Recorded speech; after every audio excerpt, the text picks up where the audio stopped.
बिस्मिल्लाहिर्रहमानिर्रहीम। अस्सलाम वालेकुम 10th क्लास स्टूडेंट्स। आज फिजिक्स का चैप्टर नंबर 1 से जो हम टॉपिक पढ़ रहे हैं वो है जनाब वेव मोशन। तो आज के इस लेक्चर में हम डिस्कस करेंगे wave motion,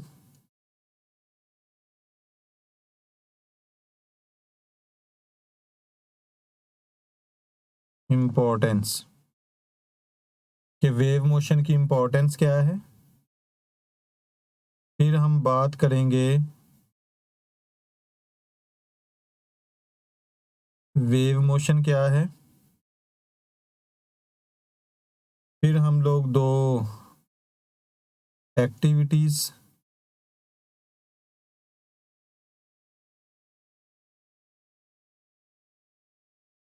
to study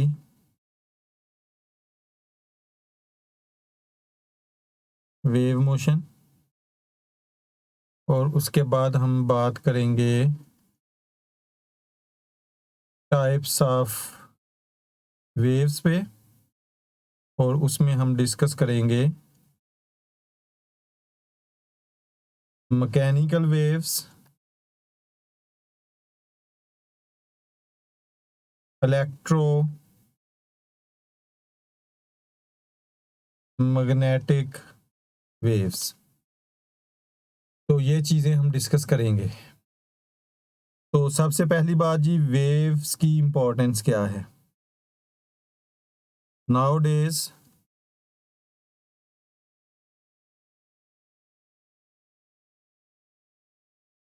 waves are used to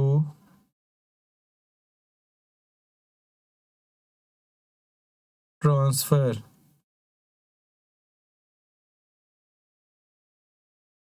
information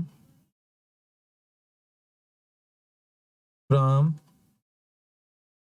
one place to other। Waves जो हैं वो इंफॉर्मेशन को ट्रांसफ़र करती हैं। मिसाल के तौर पे जो रेडियो वेव्स हैं या टेलीविज़न में जो इलेक्ट्रोमैग्नेटिक वेव्स हैं, तो इनके ज़रिए साउंड, इमेजेस, ये चीज़ें ट्रांसफ़र होती हैं। और याद रखें, waves are generated by vibration. जब कोई बॉडी वाइब्रेट करता है तो वेव जनरेट होती है। और ये जो वेव्स हैं, ये आजकल के दौर में जो आईटी का दौर है, इसमें वेव्स की इम्पोर्टेंस बहुत बढ़ गई है। वेव्स के ज़रिए हम मालूमात को एक जगह से दूसरी जगह ट्रांसफ़र करते हैं। रेडियो वेव्स हैं, इसकी एग्जांपल टीवी है, और आजकल जो है जो जनाब वंडर इन्वेंशन है वो है सेल फ़ोन। ये सारी चीज़ें वेव्स के ज़रिए ही ट्रांसफ़र होती हैं। तो अब वेव मोशन की डेफिनेशन में जाने से पहले मैं चाहता हूं कि आप लोग ये वाली डायग्राम देखें। जी जनाब, इसमें क्या नज़र आ रहा है कि एक टब है पानी का, और उसमें एक पेंसिल है जिसको हम ऊपर नीचे डिप करेंगे, और ये हम लोगों ने कार्क का टुकड़ा रखा हुआ है। तो ये बड़ा सिंपल सा एक्सपेरिमेंट है कि जब हम लोग पेंसिल को ऊपर नीचे मूव करेंगे तो पानी की सतह पर वेव्स जनरेट होंगी। तो अगर आप उस पानी पर कागज़ या कार्क के टुकड़े रख दें और पेंसिल को ऊपर नीचे डिप करें, तो आप लोग देखेंगे कि जब ये वेव्स ट्रैवल करती हैं तो ये कार्क कभी ऊपर जाएगा, फिर नीचे आएगा, ऊपर नीचे, ऐसे मूवमेंट होगी। कागज़ के टुकड़े को अगर फ़र्ज़ करें कि आपने तालाब में अगर मतलब पत्थर फेंकें और अगर कागज़ या कार्क के टुकड़े पड़े हों तो वो ऐसे ऊपर नीचे मूव करते हैं। तो ये वाला जो मोशन है इसको हम कहते हैं वेव मोशन। तो वेव मोशन जो है वो एक्चुअली होता क्या है, तो मैं यहाँ पे अब वेव मोशन की डेफिनेशन को डिस्कस करूँगा। Wave motion is a generated disturbance in a medium. Wave motion is a generated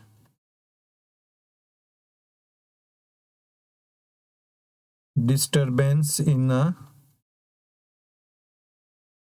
medium in which medium's particle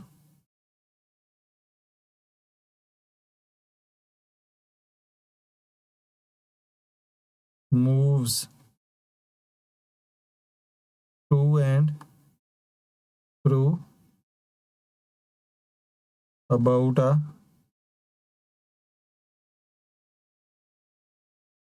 mean position and this disturbance travels from one part of medium to other। मतलब wave motion is a generated disturbance, के wave motion जो है वो disturbance की वजह से produce होता है किसी मीडियम में, जिसमें जो मीडियम के पार्टिकल्स हैं वो मीन पोजीशन के गिर्द वाइब्रेटरी मोशन करते हैं और डिस्टरबेंस ट्रांसफ़र होता है, ट्रैवल करता है मीडियम के एक सिरे से दूसरे सिरे तक। अब इस चीज़ को देखिए ज़रा, जब हम इस पेंसिल को ऊपर नीचे मूव कर रहे हैं तो हम लोग एक डिस्टरबेंस जनरेट कर रहे हैं और वाटर एक मीडियम है। इस डिस्टरबेंस की वजह से वाटर के जो पार्टिकल्स हैं वो टू एंड फ्रू वो वाइब्रेटरी मोशन कर रहे हैं अबाउट मीन पोजीशन, और ये जो डिस्टरबेंस है वो आगे इस सिमत में ट्रैवल कर रहा है। अब अगर आप लोग ऑब्जर्व करेंगे कार की मोशन को, तो कार का टुकड़ा ऐसे ऊपर जाएगा फिर मीन पोजीशन पे आएगा, ऊपर जाएगा मीन पोजीशन पे आएगा। मतलब कि कार का टुकड़ा अपनी एक वसी पोजीशन के इर्द गिर्द मूव कर रहा है, कभी ऊपर जा रहा है नीचे आ रहा है, ऊपर और फिर नीचे। तो ये वाला जो मोशन है ये वाइब्रेटरी मोशन है। तो मतलब ये कि जब किसी मीडियम में कोई डिस्टरबेंस जनरेट होता है तो उससे मीडियम के पार्टिकल्स वाइब्रेटरी मोशन करते हैं और वो डिस्टरबेंस ट्रैवल करता है मीडियम में। जैसे ये देखें कि ये जो वेव्स हैं ये ट्रैवल करती हैं मीडियम में, जहाँ से वो जनरेट हो रही हैं उससे आगे की तरफ वो प्रोपोगेट करती हैं। तो ये वाला जो मोशन होता है इसके हम कहते हैं wave motion. Wave motion disturbance generate होने से किसी मीडियम में जब खलल पैदा होगा, डिस्टरबेंस जनरेट होगी तो वेव मोशन होगा। वेव मोशन में मीडियम के पार्टिकल्स मीन पोजीशन के गिर्द वाइब्रेटरी मोशन एग्जीक्यूट करते हैं और वो डिस्टरबेंस आगे ट्रैवल करती है। तो ये था जनाब वेव मोशन, और ये जो है ये पहली एक्टिविटी है जिसे आप अपने घर में भी परफॉर्म कर सकते हैं। उसके बाद मैं दूसरी एक्टिविटी की तरफ मूव करता हूँ जनाब। तो ये देखिए इसमें हमें क्या नज़र आ रहा है, एक रस्सी है जिसे एक स्पोर्ट के साथ बांधा गया है और आप रस्सी को हाथ से पकड़कर अपने हाथ को आपने ऊपर नीचे मूव करना है। जब आप इसे ऊपर नीचे मूव करेंगे तो आप देखेंगे, अच्छा इसमें ना रस्सी पर एक निशान भी लगा लें, जैसे पी पॉइंट एक मार्क किया हुआ है रस्सी पे। तो जब आप अपने हाथ को ऊपर नीचे मूव करेंगे तो आप लोग उस पी की मूवमेंट को देखिए, जो आपने रस्सी को कलर किया हुआ है थोड़ा सा उसको देखिए, कभी वो ऊपर जाएगा कभी वो नीचे आएगा। ये क्रेस्ट और ट्रफ क्या होते हैं तो ये हम आगे डिस्कस करेंगे। लेकिन अब इसमें देखें कि ये जो पार्टिकल पी है ये मूव कर रहा है मीडियम में, और ये कौन सा मोशन कर रहा है, वाइब्रेटरी मोशन कर रहा है। कि हाथ जब हम ऊपर नीचे मूव कर रहे हैं तो एक डिस्टरबेंस जनरेट हो रही है, और उस डिस्टरबेंस की जनरेट होने से ये जो पार्टिकल पी है जिसे हमने मार्क किया हुआ है, वैसे तो रस्सी में कई पार्टिकल्स हैं लेकिन स्टडी के लिए हमने एक को मार्क कर लिया। तो ये जो पार्टिकल पी है इसकी जो मोशन है वो देखें अप और डाउन मोशन है, up down up down up down.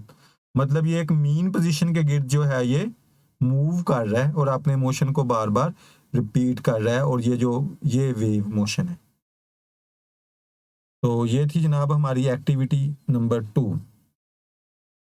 तो इससे भी नतीजा वही निकलता है कि जब हमने हाथ को हिलाया तो एक डिस्टरबेंस जनरेट हुई, और वो डिस्टरबेंस आगे ट्रैवल करना शुरू कर दिया मीडियम में, और जब उसने ट्रैवल करना शुरू किया तो मीडियम के पार्टिकल्स ने वाइब्रेटरी मोशन शुरू कर दिया। तो ये वेव मोशन है। तो उसके बाद जी आ जाती हैं, हमने बात की थी टाइप्स ऑफ वेव्स। तो एक तो जनाब होती हैं मैकेनिकल वेव्स।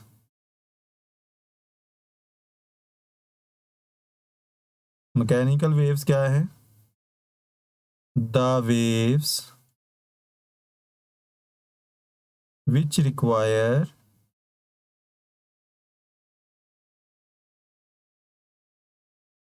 material medium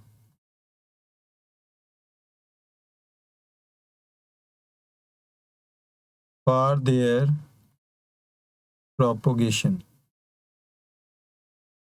कि वो वेव्स जिनको गुजरने के लिए किसी मीडियम की ज़रूरत होती है वो मैकेनिकल वेव्स कहलाती हैं।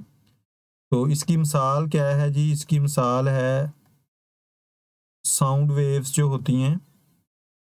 साउंड वेव्स को गुजरने के लिए मीडियम की ज़रूरत है। Waves generated on surface of water, ये सारी मैकेनिकल वेव्स हैं। इसके साथ एक और वेव की टाइप होती है जिसे हम कहते हैं इलेक्ट्रोमैग्नेटिक वेव्स। इलेक्ट्रोमैग्नेटिक वेव्स को गुजरने के लिए मीडियम की ज़रूरत नहीं होती। The waves which do not require any material medium for their propagation। कि वो वेव्स जिनको गुजरने के लिए किसी मटेरियल मीडियम की ज़रूरत नहीं होती उन्हें हम इलेक्ट्रोमैग्नेटिक वेव्स कहते हैं। इसकी एग्जांपल है रेडियो वेव्स। रेडियो वेव्स जो हैं वो स्पेस में भी चली जाती हैं, ट्रैवल करती हैं। इसके अलावा एक्स रेज, ये सारी वो वेव्स हैं जिनको गुजरने के लिए जो है वो मटेरियल मीडियम की ज़रूरत नहीं होती। लेकिन जी मैं अब अपनी बात को समराइज़ करता हूँ अगली स्लाइड में। तो देखिए आज के लेक्चर में हम लोगों ने क्या स्टडी किया। सबसे पहले मैंने बात की कि इम्पोर्टेंस ऑफ वेव्स पे, कि वेव्स किस तरह से अहम है। वेव्स टेली कम्युनिकेशन में बड़ा अहम रोल प्ले करती हैं। Radio waves, television waves, X rays, oven के अंदर भी वेव्स होती हैं जिनके ज़रिए खाना गर्म होता है। तो वेव्स, दूसरा हमने डिस्कस किया हाउ वेव्स प्रोड्यूस, वेव्स पैदा कैसे होती हैं। तो उसका जवाब क्या था जी? वाइब्रेशन से। उसके बाद how waves travel in medium, कि मीडियम में वेव कैसे ट्रैवल करती हैं। उसके बाद हमने बात की है वेव मोशन पे, और वेव मोशन में हम लोगों ने दो एक्टिविटीज़ हैं। एक वाटर टब वाली जो एक्टिविटी थी उसको हमने डिस्कस किया, पेंसिल को डिप किया, और दूसरा स्ट्रिंग वाली जो एक्टिविटी थी उसको हमने डिस्कस किया, और एंड पे हम लोगों ने डिस्कस की टाइप्स ऑफ वेव्स। तो लो जी ये था हमारा आज का लेक्चर वेव मोशन के मतलब। तो उम्मीद है जी आपको समझ आई होगी। बाकी बुक से लाजमी रीड कीजिएगा। लेक्चर अपनी जगह इम्पॉर्टेंट होते हैं, लेकिन बुक रीडिंग बहुत ज़रूरी है, क्योंकि बुक से जो आपको कॉन्सेप्ट और जो चीज़ें हासिल होती हैं वो लेक्चर्स के ज़रिए कन्वे नहीं की जा सकती। बुक्स का अपना एक मकाम है। फिर जी इसके साथ ही मैं इजाज़त चाहूँगा। अल्लाह हाफिज़।